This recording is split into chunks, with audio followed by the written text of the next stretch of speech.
Hello friends, नमस्कार।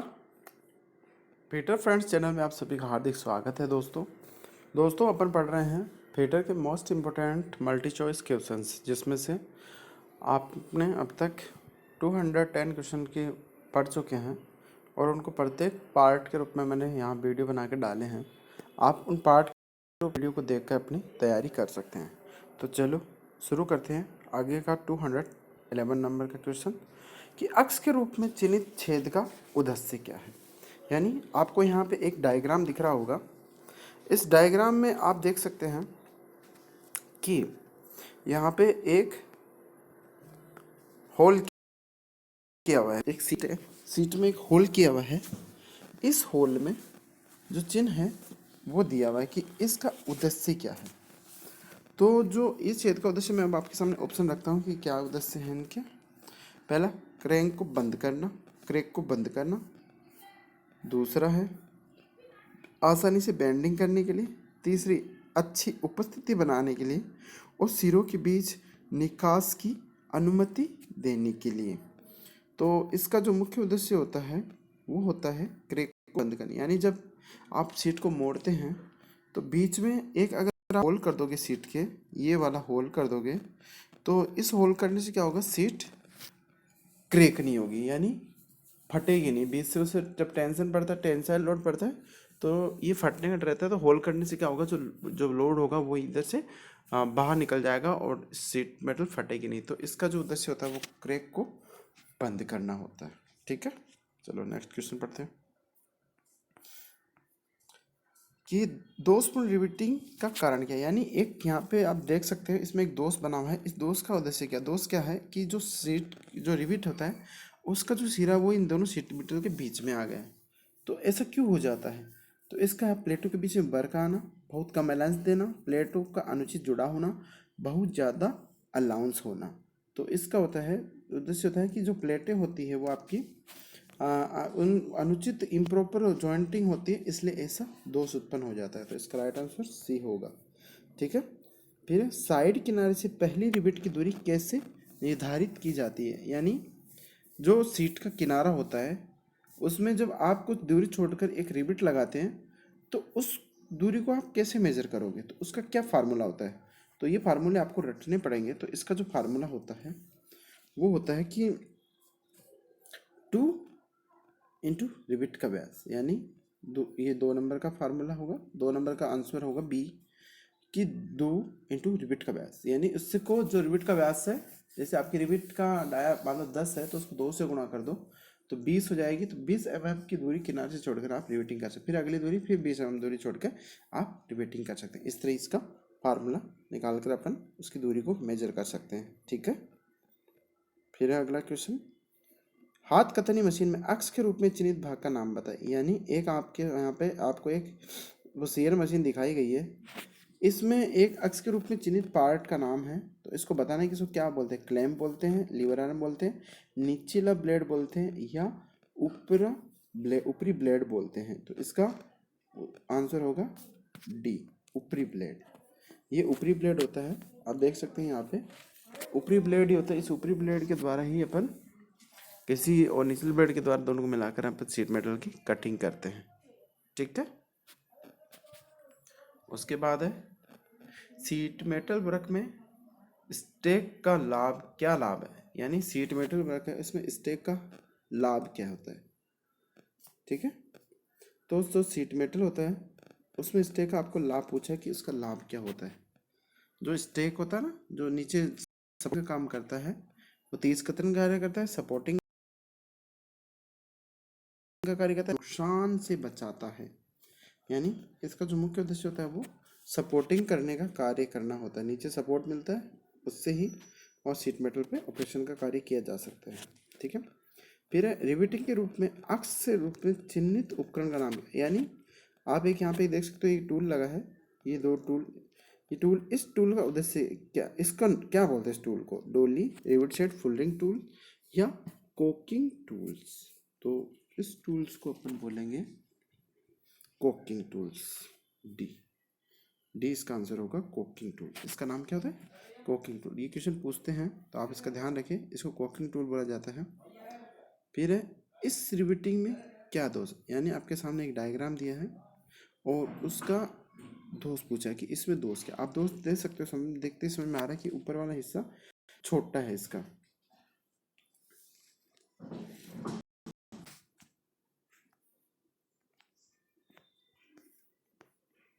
ये वाला जो हिस्सा है वो छोटा है, ठीक है। तो इसमें बहुत कम अलाउंस है, प्लेटों के बीच में बारह, प्लेट में छेद लाइन में नहीं है और रिविट बॉडी लंबवत नहीं है, ठीक है।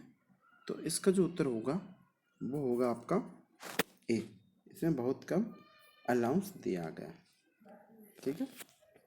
फिर अगला क्वेश्चन है,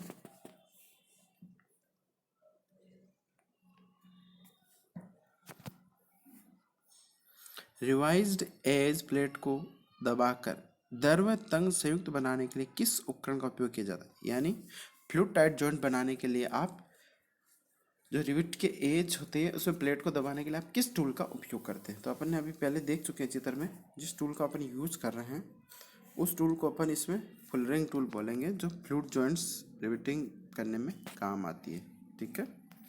फिर है, विभिन्न प्रकार के हेम और सीम बनाते समय अलाउंस की आवश्यकता क्यों होती है। यानी विभिन्न प्रकार के आप हेम और सीम बनाते हैं उस समय अलाउंस की आवश्यकता क्यों होती है। अच्छी दिखावट के लिए, किनारों को नुकसान से बचाने के लिए, सीम पर ओवरलैपिंग रोकने के लिए, या सही आकार बनाए रखने और ताकत में सुधार के लिए।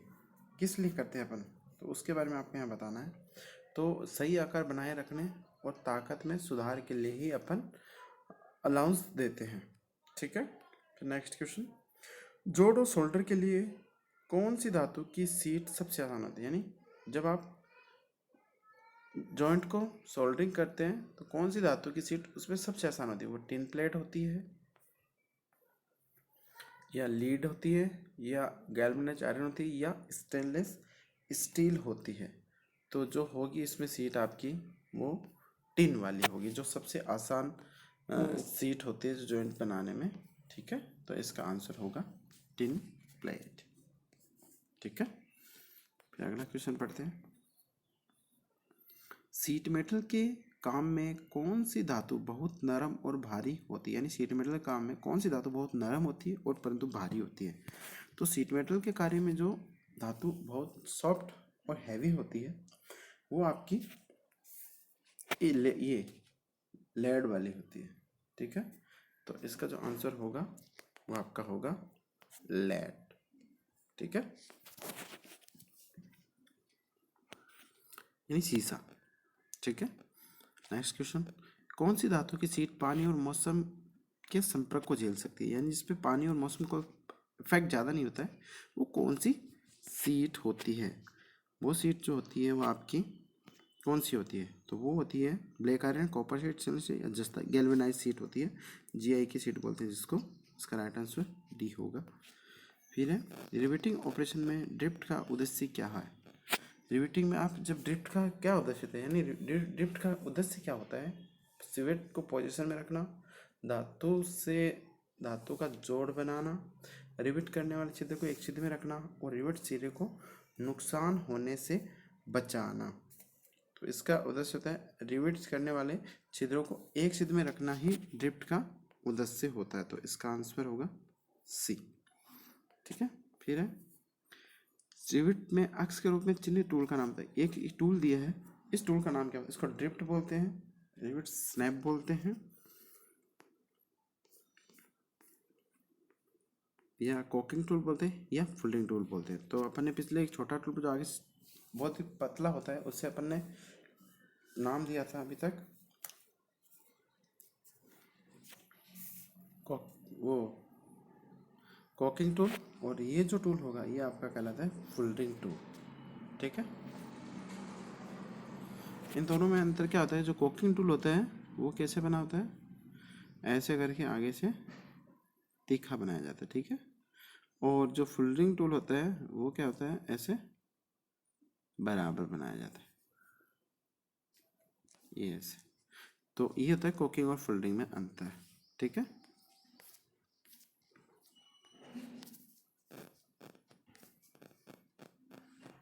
फिर अगला क्वेश्चन, कौन सा हथौड़ा रिवेटिंग के लिए उपयुक्त होता है, यानी आप किस हैमर के द्वारा रिवेटिंग आसानी से कर सकते हो, प्लास्टिक का hammer, ball peen hammer, cross peen hammer या स्ट्रेट पेन हैमर।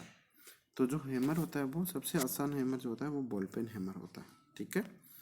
फिर शीट मेटल के कोने पर कौन सा नोच 45 डिग्री के कोण पर काटा जाता है, यानी शीट मेटल के कार्य में आप जब नोच बनाते हो तो कौन सा नोच जो 45 डिग्री कोण पर काटा जाता है, वाई नोच, स्लैंट नोच, स्क्वायर नोच या स्ट्रेट नोच। तो ये जो होता है वो नोच 45 डिग्री पर काटा वो स्लैंट नोच कहलाता है, ठीक है। फिर है शीट धातु के दो किनारों को एक साथ जोड़ने द्वारा बनाया गया जॉइंट का नाम बताइए, यानी शीट मेटल के जो किनारे होते हैं उनको एक साथ जोड़कर बनाया गया जॉइंट का नाम क्या होता है, उसे क्या बोलते हैं, हेम बोलते हैं, सीम बोलते हैं, नॉच बोलते हैं या ग्रूव बोलते हैं।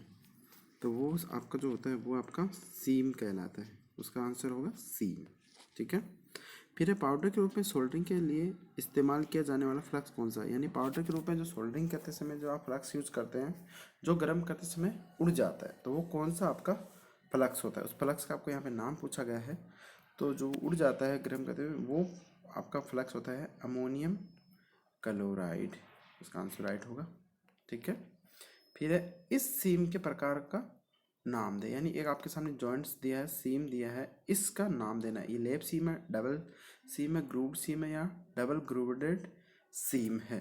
तो ये जो सीम होती है वो होती है आपकी लैप सीम, एक दूसरे के ऊपर लैप करके बनाई गई है इसलिए इसका नाम लैप सीम होता है, ठीक है।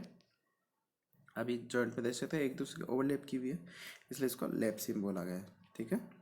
चलो अगला क्वेश्चन पढ़ते हैं। रिवेट सिरे के प्रक्षण से बचने के लिए रिवेट सिरे के प्रक्षण से बचने के लिए किस रिवेट का उपयोग करते हैं, यानी आप